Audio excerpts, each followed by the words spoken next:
કેમ છો વિદ્યાર્થી મિત્રો? આજે નવા પ્રકરણની શરૂઆત કરી રહ્યા છે. પ્રકરણ નંબર 20. ભારતની જે સામાજિક સમસ્યાઓ છે એ સમસ્યાઓ અને તેને નાથવા માટે કયા કયા ઉપાયો કરી શકાય, એની સામે કયા કયા પડકારો આપણી સામે ઊભા રહ્યા છે, તો તેના વિશે આપણે વિસ્તૃત ચર્ચા કરીશું. આપણે પ્રકરણ નંબર 17માં શીખી ગયા ભારતની આર્થિક સમસ્યાઓ. આ ચર્ચા કરી રહ્યા છે એ આપણી ભારતની સામાજિક સમસ્યાઓ છે. પ્રકરણ 17માં ચર્ચા કરી એ ભારતની આર્થિક સમસ્યાઓ હતી, ગરીબી અને બેરોજગારી. તો એને લગતા પણ શા માટે ગરીબી ઉદ્ભવે છે, ગરીબી એટલે શું, બેરોજગારી એટલે શું, બેરોજગારીનું મુખ્ય કારણો કયા કયા છે તેના વિશે અને તેને કેવી રીતે દૂર કરી શકાય તેના વિશે આપણે માહિતી મેળવી. હવે વાત કરવાના છે ભારતની મોટી એવી અને ઘણી વિકટ સમસ્યા કહેવાય તો એ છે સામાજિક જે પરિસ્થિતિ આજે ઊભી થઈ છે, તો એના વિશે ચર્ચા કરીશું. ખાસ કરીને સાંપ્રદાયિકતા અને જ્ઞાતિ પ્રથા, જે જ્ઞાતિ ભેદ ઊભો થયો છે અને સાંપ્રદાયિકતા એ શબ્દોના અર્થને એમાં કહેવા શું માંગે છે, શા માટે ઊભું થયું છે અને એના માટે પડકારો સામે કયા ઊભા છે અને કઈ રીતે નાથી શકાય, કઈ રીતે નાબૂદ કરી શકાય તેના વિશે માહિતી મેળવીશું. તો શરૂઆત કરીએ આપણે. સૌથી પહેલા જો વાત કરીએ તો ભારત છે એ ચીન પછી સૌથી વિશાળ વસ્તી ધરાવતો આપણો ભારત દેશ છે અને વસ્તીની દ્રષ્ટિએ તો સ્થાન છે, પણ સાથે સાથે ભારતમાં ઘણા સંપ્રદાયના લોકો છે એ વસે છે. આપણો ભારત દેશ છે એ લોકશાહી અને બિન સાંપ્રદાયિક દેશ કહેવામાં આવે છે. હવે લોકશાહી અને બિન સાંપ્રદાયિકતા એટલે શું, તો એને સમજીએ. લોકશાહી એટલે કે લોકો વડે ચાલતું શાસન. એમાં આપણા બંધારણમાં મૂળભૂત હકો લોકોને આપવામાં આવે છે. વાણી સ્વતંત્રતા છે, વ્યક્તિ સ્વતંત્રતા છે અને આમાં તો ઘણા બધા એ પોતાના જે વ્યક્તિનો હક છે એવા હકો આપવામાં આવે છે અને લોકોથી ચાલતી લોકશાહીનું એટલે કે લોકો દ્વારા જે શાસન ચલાવવામાં આવે એવી પદ્ધતિનું નિર્માણ થયું છે.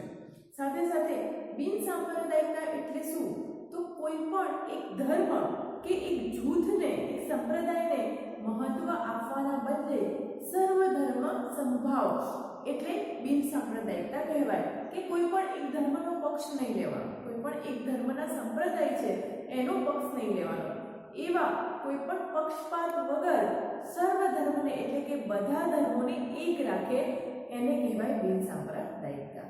હવે આ તો થઈ બિન સાંપ્રદાયિકતા, પણ સાંપ્રદાયિકતા એટલે શું, તો સાંપ્રદાયિકતા એનાથી તદ્દન વિરુદ્ધ કે કોઈ એક જ ધર્મને મહત્વ આપે છે અને સંપ્રદાયના અલગ અલગ જૂથ ઊભા કરે છે, તો એને કહેવાય સાંપ્રદાયિકતા.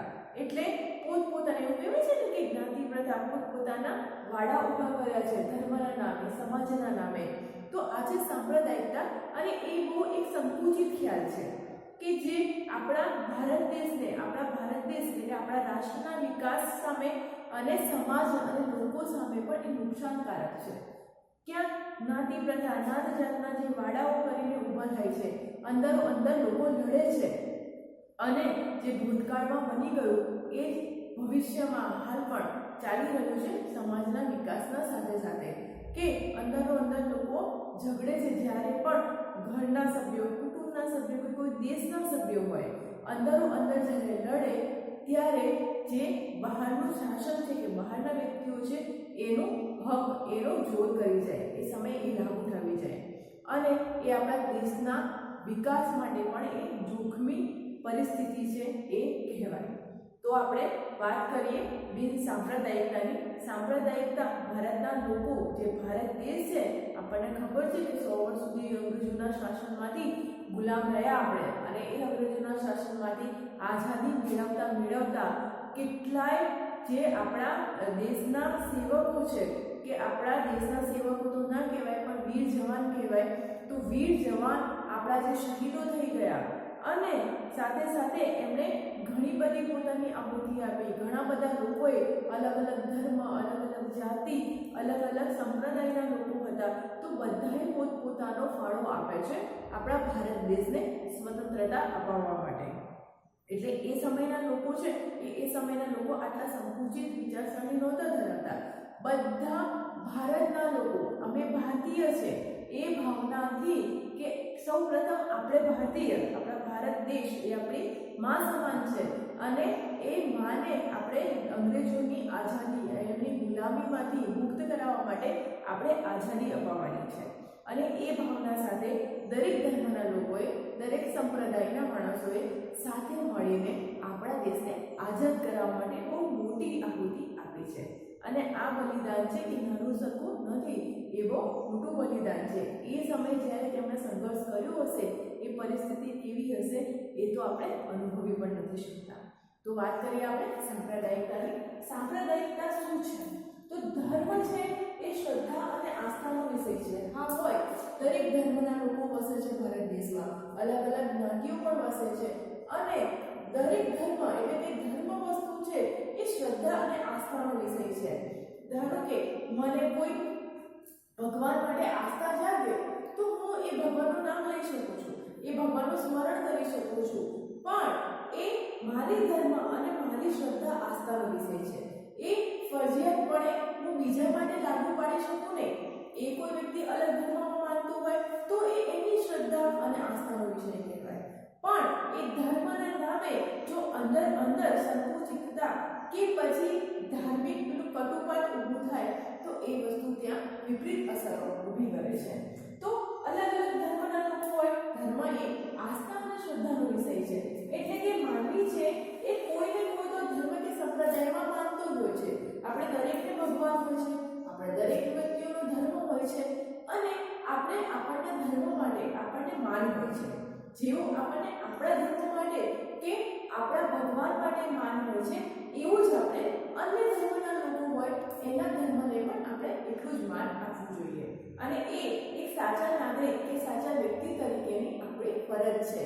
અને આપણે એ જે નાત જાતના કે ધર્મ સંપ્રદાયના વાડામાંથી ઉપર આવીને એક વ્યક્તિ છે, એક માનવ છે, એક માનવી તરીકે એને પ્રથમ મહત્વ આપવું જોઈએ. એટલે ભારત એક બિન સાંપ્રદાયિકતા અને ધર્મનિરપેક્ષ દેશ છે. નિરપેક્ષ એટલે કોઈનો પણ પક્ષ લેવાનો નહીં. એના માટે દરેક ધર્મના લોકો છે એ સમાન છે અને બંધારણમાં જોગવાઈ કરી છે. અને એ હેતુથી ભારત છે એ બિન સાંપ્રદાયિક એટલે કે એ કોઈ પર્ટિક્યુલર કોઈ એક સંપ્રદાય કે ચુસ્ત રીતે કોઈ એક સંપ્રદાય કે ધર્મને માનતો નથી. એ દરેક ધર્મને સર્વ ધર્મ માટે માન છે અને દરેક ધર્મના લોકોને મહત્વ આપે છે એક સમાન. તો ભારત માટે ભારતને બિન સાંપ્રદાયિકતા અને ધર્મ નિરપેક્ષ દેશ કહ્યો છે કે દરેક દેશને કોઈ પણ ધર્મ છે એ કોઈ ધર્મ એના માટે નથી, પણ દરેક ધર્મ છે એ દરેક ધર્મ માટે એને માન છે. તેથી સંકુચિત સાંપ્રદાયિકતાનું આચરણ એ બંધારણની ભાવના વિરુદ્ધનું કાર્ય કહેવાય. ભારતનું બંધારણ જે સમયે ઘડાયું એ સમયે કેટલાક જે વિશેષ રત્નો કહેવાય છે, તજજ્ઞો માણસો કહેવાય, એ બધા ચર્ચા વિચારણા કરીને સર્વસંમતિએ કે દેશને લગતી ના કોઈ ધર્મ, ના કોઈ વ્યક્તિ, ના કોઈ સંપ્રદાય, આ તમામને પર રાખીને એક ભારત દેશ તરીકે, ભારત દેશના લોકો તરીકે બંધારણની રચના કરવામાં આવી. અને તેમાં કોઈ વ્યક્તિને અન્યાય ના થાય, એક માનવ તરીકે માનવીના બધા હકો મળે એવી જોગવાઈનું ખાસ ધ્યાન રાખવામાં આવ્યું. અને એનું જે પાલન છે એ પાલન કરાવીને બંધારણની જોગવાઈઓ છે એ રચવામાં આવી. કાયદો પણ બંધારણની જોગવાઈઓથી પર રહી શકે નહીં, એટલે કાયદાએ પણ બંધારણની જોગવાઈનું પાલન કરવું પડે. તો આ સાંપ્રદાયિકતા એટલે કે કોઈ ધર્મ, જો દેશ કોઈ ધર્મને મહત્વ આપે તો એ બંધારણની વિરુદ્ધનું કાર્ય કહેવાય. એટલે બંધારણની ભાવનાને ત્યાં ઠેસ પહોંચે. તો જ્યારે કોઈ ધાર્મિક જૂથ કે કોઈ સંપ્રદાયના સભ્યો અન્ય ધર્મોની તુલનામાં પોતાના ધર્મ કે સંપ્રદાયને શ્રેષ્ઠ દર્શાવવામાં આવે અથવા તો એવો પ્રયાસ કરે છે ત્યારે સાંપ્રદાયિક તણાવ ઉત્પન્ન થાય છે. સાંપ્રદાયિકતા એ જ છે કે જે કોઈ એક ધર્મને મહત્વ આપે, નાત જાતના, ધર્મના કે અલગ જ્ઞાતિના વાડાઓ કહેવાય કે એક જૂથને સંકુચિત બનાવે. ત્યાં શું થાય છે? લોકો માટેને એક ટોળામાં, એક જૂથમાં એકત્રિત થતા જાય છે અને અંદર લડતા જાય છે કે હું મહાન એવું થાય. તો એ સમયે સાંપ્રદાયિકતાનો તણાવ ઉત્પન્ન થાય છે. એટલે કે કોઈ એક ધર્મ કે કોઈ એક સંપ્રદાય કે એક જૂથના જ્યારે લોકો છે એ જે પોતાના ધર્મને સારો એવો માને, પોતાના ધર્મને માન આપે અને અન્ય ધર્મના લોકો છે એ અન્ય ધર્મના લોકોને માન ન આપે, એવા સમયે સામાજિક તણાવ છે એ સામાજિક તણાવ ઊભો થાય છે અને પોતાના ધર્મ કે સંપ્રદાયને શ્રેષ્ઠ દર્શાવવાનો પ્રયાસ કરે છે. કોઈ પણ ધર્મ કે સંપ્રદાયના સભ્યો હોય એ અન્ય ધર્મોની તુલનામાં પોતાના ધર્મને કે સંપ્રદાયને શ્રેષ્ઠ દર્શાવવાનો પ્રયાસ કરે અને પોતાના ધાર્મિક રીતને વધુ મહત્વ આપે, ત્યારે નાગરિક તરીકે નહીં પરંતુ એ માણસને સંપ્રદાયની રીતે જુએ છે અને એ આ સમાજને વિભાજન તરફ લઈ જાય છે. વિભાજન જ થાય જ્યારે કોઈ એક સીધો કોઈ પણ એક કાચ લીધો અને એને અલગ ટુકડામાં તમે વહેંચી નાખો, ત્યારે એ આખો કાચ છે એ આખો કાચની જે સ્લાઇસ છે એ નહીં રહે. એ શું થશે? એ ટુકડામાં વહેંચાઈ જશે અને ટુકડામાં વહેંચાઈ જાય પછી શું થાય તો કે એ કોઈ જ કામની રહેતી નથી અને એ પોતે પણ કચરાના ઢગલામાં જાય એવું થાય. તો ત્યારે એ વિકાસ થવાની તો દૂરની વાત પણ એ અધોગતિ કરે. એટલે કે કોઈ ધર્મ કે કોઈ જૂથના લોકો હોય એ પોતાના ધર્મને શ્રેષ્ઠ માનવાનો પ્રયાસ કરે અને સાથે સાથે પોતાના ધર્મ સંપ્રદાયને એ પોતાને માને કે શ્રેષ્ઠ છે અને બીજા બધા છે એમનો સંપ્રદાય અલગ પ્રકારનો છે કે એ શ્રેષ્ઠ નથી આવું કહેવાય, ત્યારે એ સમયે આ સમાજ છે એ સમાજને એ અધોગતિ તરફ લઈ જાય છે. એટલે પોતાનો ધર્મ સંપ્રદાય શ્રેષ્ઠ છે ત્યારે એ કોઈ એક નાગરિકને કે કોઈ એક માનવને મહત્વ નથી આપતો પણ એને એના ધર્મ થકી જુએ છે, એને એના સંપ્રદાય કે જૂથ થકી જુએ છે અને ત્યારે સમાજ અધોગતિ કરે છે. હાલ પણ તમે જુઓ સામાજિક સમસ્યામાં જે રૂઢિપ્રથા છે, જ્ઞાતિવાદ છે, સમાજના ભિન્ન સમાજના જૂથના એક સંપ્રદાયો ઊભા થયા છે અને એમાં દરેક વ્યક્તિ પોતાના ધર્મને પોતાના સંપ્રદાયને શ્રેષ્ઠ બતાવવા માટે અન્ય સંપ્રદાયો છે કે અલગ ધર્મ માટે ટીકા ટિપ્પણીઓ કરે છે અને પોતાના ધર્મ છે કે સંપ્રદાયને છે એ શ્રેષ્ઠ બતાવે છે. તો આ પ્રવૃત્તિ છે એક માનવીય તરીકે એકદમ વિરુદ્ધની છે કે એ માનવી તરીકે માનવને શોભે છે. કોઈ પ્રખ્યાત વાક્ય છે કે હું માનવી માનવ થાવ તોય ઘણું. આપણે માનવ છે અને એક માનવ તરીકે આપણામાં આત્મીયતા, કરુણા, બીજા જે જીવ છે દરેક જીવ માટે અનુકંપા, દયા ભાવના આ હોવી જરૂરી જ છે. તો જ આપણે માનવ ગણાય ને તો માણસ અને પશુમાં કોઈ ફરક રહે નહીં. આપણે પણ એવું માનીએ છીએ અને આ જે સમજ છે એ સમજ વિકસાવી દરેક વ્યક્તિ માટે જરૂરી છે. એટલે કોઈ માણસને કોઈ ધર્મ કે કોઈ સંપ્રદાયથી એ ઓળખાવું ન જોઈએ પરંતુ એ એક ભારતનો નાગરિક અથવા તો એ એક માનવ છે એ રીતે એ પહેલો ઓળખાવો જોઈએ. અને જો વ્યક્તિ પોતાના વિચારોની પ્રગતિ કરશે, પોતાના સંકુચિત માનસથી એ ઉપર આવશે તો જ પોતાનો વિકાસ કરશે, પોતાના પરિવારનો વિકાસ કરશે, સાથે સાથે એના આજુબાજુના સભ્યો અને સાથે પૂરા સમાજનો વિકાસ કરશે. અને જ્યાં સમાજની આવી સંકુચિત માનસ દૂર થશે ત્યાં સાથે સાથે દેશનો, રાષ્ટ્રનો પણ વિકાસ થશે. કારણ કે જો ઘરના સભ્યો અંદર લડતા હોય ત્યાં દેશનો વિકાસ થઈ શકે નહીં, એને અવરોધરૂપ બને આ પરિબળ. એટલે સમાજનું વિભાજન તરફ આ બધી ભાવના છે, સાંપ્રદાયિક ભાવના એ સમાજને વિભાજન તરફ લઈ જાય છે. આ સમસ્યા આપણે સંપૂર્ણ નિયંત્રણ લાવી શકતા નથી કારણ કે દરેક વ્યક્તિ હોય એ દરેક વ્યક્તિનું માનસ, દરેક વ્યક્તિની વિચારધારા કે એના વિચારો છે એ અલગ હોય છે. અમુક વ્યક્તિઓ ચુસ્તપણે પોતાના વિચારોને વળગી રહે છે કે ના આવું જો હવે એ પોતાની સમજ પ્રમાણે એમની આંખ આડે કામ કરે એટલે કે પોતાને જે સમજ છે એને સમજને આગળ એ દર્શાવવાનો પ્રયાસ જ નથી કરતા. એ ચુસ્તપણે માને છે કે ના મારી વિચારસરણી સારી. પરંતુ જ્યારે આ જે સંકુચિત માનસ છે એ સંકુચિત માનસમાંથી એ બહાર આવશે ત્યારે જ આ આપણે સાંપ્રદાયિકતાની ભાવના છે એ ભાવનાને દૂર કરી શકીશું. કારણ કે આપણે કહીએ છીએ કે દરેક વ્યક્તિની વિચારધારા છે, એના વિચારો છે એ અલગ હોય છે અને કોઈકના સંકુચિત હોય છે અને કોઈકના સારા એવા વિકસિત હોય છે કે એ આ બધી ભાવનાઓથી ઉપર થઈને એક માનવીની દ્રષ્ટિએ જુએ છે. સાંપ્રદાયિકતા નુકસાનકારક છે અને દેશમાં સામાજિક તણાવ ઉત્પન્ન કરે છે. સાંપ્રદાયિકતા તણાવકારક જ છે અને એ દેશ માટે પણ નુકસાનકારક છે, કારણ કે જ્યાં લોકો ડિવાઈડ થઈ જાય એક જૂથમાં, એક સંપ્રદાયમાં કે એક ધર્મમાં, ત્યારે એકતા, તમને પોતાને પણ સાદી એક વાર્તા કે સીધું ઉદાહરણ ખબર છે કે જ્યારે એક લાકડી હોય ત્યારે તમે એને આસાનીથી તોડી શકો, પણ જ્યારે લાકડીઓનો ભારો હોય ત્યારે કોઈ પણ શક્તિ હોય એને તોડી નથી શકતી કે એને અલગ કરી શકતી નથી.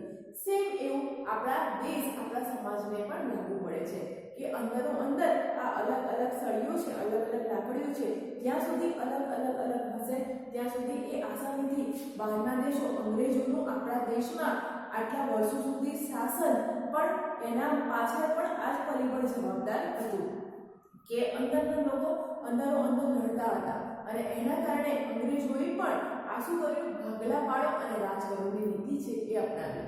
એટલે દેશના લોકોને અંદરો અંદર લડાવે, કોઈ એક સંપત ઊભું ના થાય અને જ્યારે લોકો એકજૂથ થાય જ નહીં ત્યારે એ અંગ્રેજોનો વિરોધ કરી શકે નહીં અને અંગ્રેજો આરામથી આપણા જ દેશમાં આવીને આપણને ગુલામ બનાવીને રાજ કરે.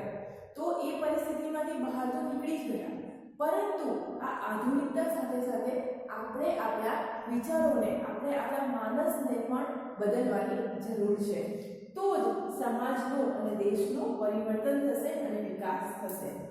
વ્યક્તિગત પોતાના જ બંધુઓને પોતાના વિરોધીઓ માને છે.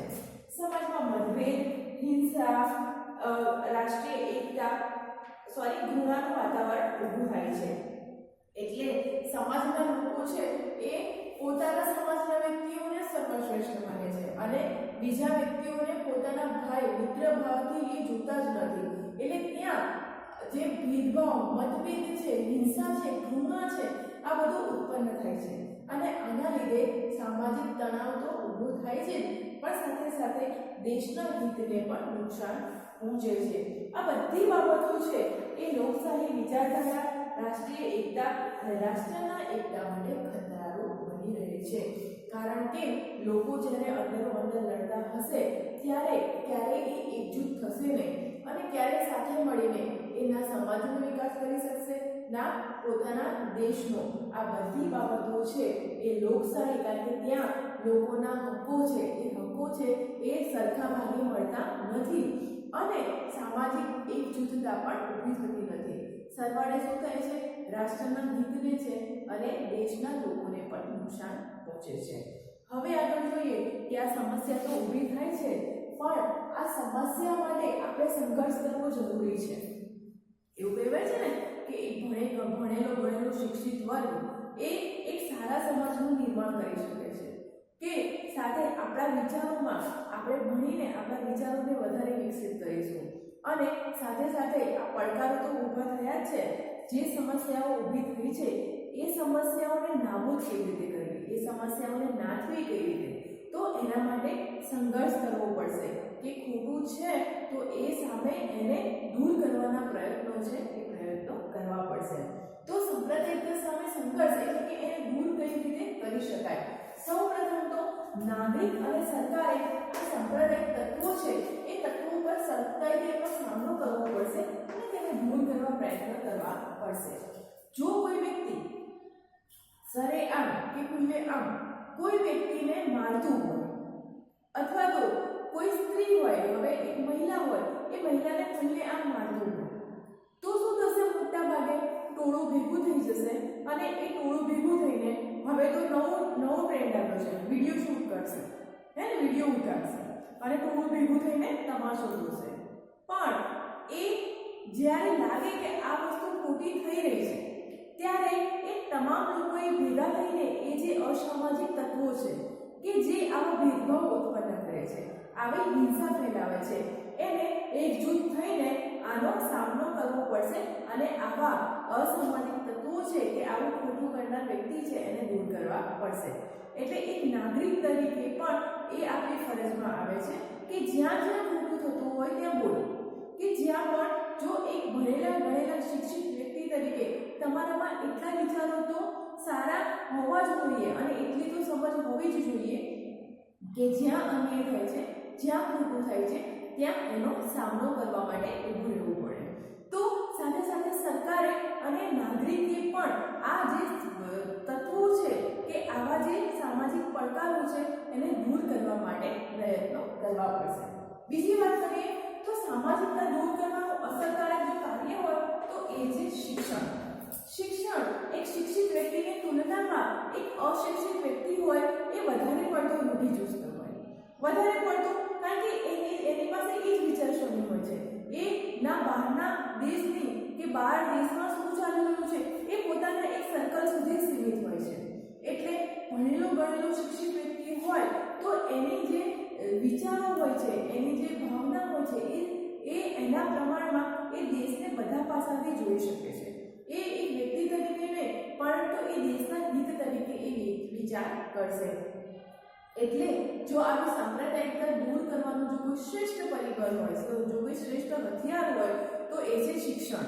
જ્યારે તમે બાળકોમાં શિક્ષણ થકી સારી એવી બિન સાંપ્રદાયિકતાની, લોકશાહીની આવી ભાવના કેળવશો, ભારત મારો દેશ છે અને બધા ભારતીયો મારા ભાઈ બહેન છે, આવી ભાવના જ્યારે વિકસશે ત્યારે શિક્ષણ થકી જ સમાજનો અને દેશનો ઉદ્ધાર થશે. એટલે શિક્ષણના અભ્યાસક્રમોમાં બધા ધર્મોને સારી બાબતો છે એ સારી બાબતો સામેલ કરવામાં આવે છે. તેમાં શાળામાં યોજાતી સર્વ ધર્મની પ્રાર્થના અને સાથે સાથે જે તમામ તહેવારોની ઉજવણી છે એવી પ્રવૃત્તિથી બાળકો માટે તમામ ધર્મો પ્રત્યે આદર ભાવ છે એ ઉત્પન્ન થાય છે. બાળક હોય છે, તમે નાનું બાળક જુઓ તો એને કંઈ જ ખબર નથી હોતી અને એ આ બધાથી પર હોય છે કે સારું કરશું એને કોઈ ધૂતકારશે ને કે એને કોઈ વળશે તો પણ એ બીજી જ પડે એની પાસે જશે. એનામાં કોઈ જ એવી ઘૃણાની કે કોઈ એવી ભાવના હોતી નથી. એટલે કહેવાય છે કે બાળક છે એ નિર્દોષ હોય છે, નિખાલસ હોય છે.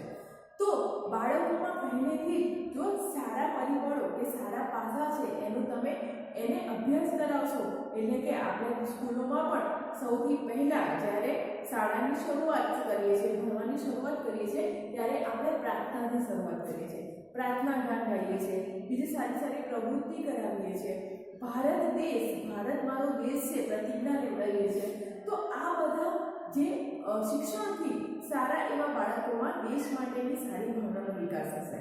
સાથે સાથે જે આપણા પાઠ્યપુસ્તક છે એ અભ્યાસક્રમોમાં સર્વધર્મ સમભાવ, એટલે કે દરેક ધર્મ છે એ દરેક ધર્મોના સારા પાસાઓની માહિતી આપવી, દરેક ધર્મની માહિતી આપવી અને સાથે સાથે એ ધર્મની સારી બાબતોને લગતી પણ માહિતી આપવાથી બાળકોમાં એ ધર્મ પ્રત્યેની સારી ભાવના છે વિકસશે. અને ધર્મની ઉજવણી આપણે દરેક ધર્મ, ક્રિસમસ ઉજવીએ છીએ, ઈદ ઉજવીએ છીએ, દિવાળી, હોળી, હે ને, પછી સ્વતંત્રતા દિનની ઉજવણી કરીએ છીએ. તો આ બધા એક બાળકોમાં આવી ભાવના કેળવવાથી કે આ ઉજવણી કરવાથી, પ્રવૃત્તિઓ કરવાથી બાળકોમાં છે એ દેશ માટેની સર્વધર્મ સમભાવ અને એમને માન આપવા માટેની ભાવના છે એ ભાવના વિકસશે. અને સાંપ્રદાયિક વિચાર છે એ આધારિત રાજકીય પક્ષોને પણ માન્યતા આપવી જોઈએ નહીં. ખાસ કરીને કોઈ રાજકીય પક્ષ હોય તો કોઈ એક ધર્મને કે કોઈ એક સંપ્રદાયને જો એને જ પ્રોત્સાહન આપતી હોય કે એ ધર્મ માટેનું આવો અંદરો અંદર માણસોને ધર્મ માટે કે કોઈ જૂથ માટે લડાવતી હોય તો એવા રાજકીય પક્ષોને પણ આપણે દૂર કરવા જોઈએ, એમને શાસનમાં લાવવા જ ન જોઈએ, એમને પ્રોત્સાહન આપવું ન જોઈએ. સાથે સાથે રેડિયો, ટીવી, સિનેમા એ સામાન્ય નાગરિક સુધી પહોંચવાના શ્રેષ્ઠ શ્રાવ્ય અને દ્રશ્ય માધ્યમો છે. શ્રાવ્ય એટલે સાંભળવાના અને દ્રશ્ય એટલે જોવાના. શ્રાવ્ય એટલે રેડિયો તમે સાંભળો છો અને દ્રશ્ય એટલે ટીવી જોવો છો, સિનેમા જોવો છો. એવી ઘણી સારી મૂવી આવી છે, પિક્ચરો આવ્યા છે કે જે છે એ દેશને લગતી, દેશના રાષ્ટ્રભાવનાને ઉજાગર કરતી હોય અને એ જોવાથી આપણામાં આપણા દેશ માટેની માન, આપણા ધર્મ માટેનું માન અને સાથે સાથે કોઈ એવી સંકુચિત વિચારધારા છે એ આપણામાં દૂર થાય એવા પ્રયત્નો કરવામાં આવે છે. તો તેને જોવી જોઈએ અને આપણે આ બધા સારા વિચારોને છે એ અપનાવવા જોઈએ.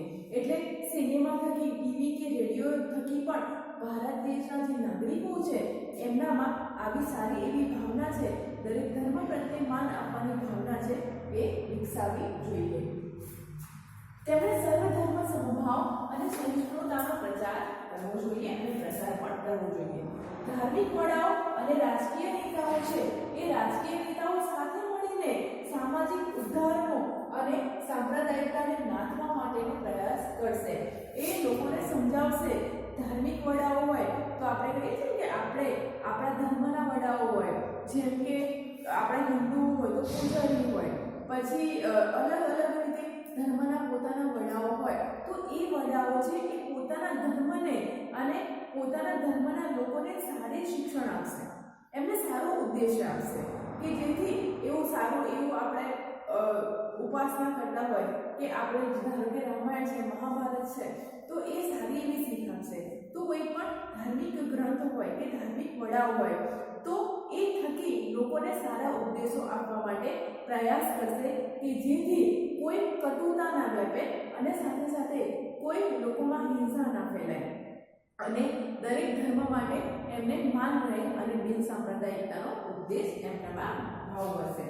સાંપ્રદાયિકતા દૂર થાય તે માટે યુવાનોએ આગળ આવવું પડશે. યુવાનો કે જે દેશની ધરોહર કહેવામાં આવે છે, દેશનો પાયો છે, તો યુવાનો આ બધા ધર્મ છે, કોઈ સંકુચિતતા છે કે આવા કોઈ સામાજિક રૂઢિચુસ્ત છે, આ બધાથી ઉપર થઈને યુવાનોએ છે એ યુવાનોએ બિન સાંપ્રદાયિકતા છે એ આગળ વધારવી પડશે. બિન સાંપ્રદાયિકતાની ભાવના છે એ પોતાનામાં અને લોકોમાં પણ ફેલાવવી પડશે. બિન સાંપ્રદાયિકતા વૈજ્ઞાનિક દ્રષ્ટિકોણ વિકસે એવા સામાજિક અને શૈક્ષણિક પ્રયત્નો છે એ યુવાનોએ કરવા રહેશે. આ માટે સરકારે જ નહીં પરંતુ દરેક સમાજે અને દરેક દેશના નાગરિકે પણ વિશિષ્ટ પ્રયત્નો કરવા પડશે. જો બધા સાથે મળીને આ સાંપ્રદાયિકતા નામના રાક્ષસને આપણે ડામીશું, જેમ કે રાવણને સળગાવીએ છીએ, કારણ કે ખબર છે કે એનામાં અમુક દુર્ગુણો હતા અને એના લીધે તેનો નાશ થયો. એવું નથી હોતું કે દરેક વ્યક્તિમાં એક ખરાબ પાસા હોય છે. સારા નરસા બંને પાસા દરેક વ્યક્તિમાં જોવા મળે છે. તો એના સારા પાસાને આપણે અપનાવીએ અને એમાંથી સારું શીખીએ તો જ આપણા દેશમાં છે એ સાંપ્રદાયિકતાનું જે આ દૂષણ છે એ દૂર થશે અને આપણા દેશમાં ખરા અર્થમાં બિન સાંપ્રદાયિકતા છે અને સારા રાષ્ટ્રવાદી વિચારો છે. રાષ્ટ્રનો વિકાસ કેવી રીતે કરવો અને સાથે સાથે સમાજનો પણ ઉદ્ધાર થશે, નાગરિકનો પણ ઉદ્ધાર થશે અને એક વ્યક્તિ તરીકે મનુષ્ય છે એ પોતાના હકો છે એ ભોગવી શકશે. આપણા ચર્ચા અહીંયા અટકાવીશું. અગાઉ હવે નેક્સ્ટ વિડીયોમાં આપણે જ્ઞાતિ પ્રથા વિશે, જ્ઞાતિવાદ વિશે વિસ્તૃત ચર્ચા કરીશું. અહીંયા જ આપણે આ પૂર્ણ કર્યું છે. Thank you.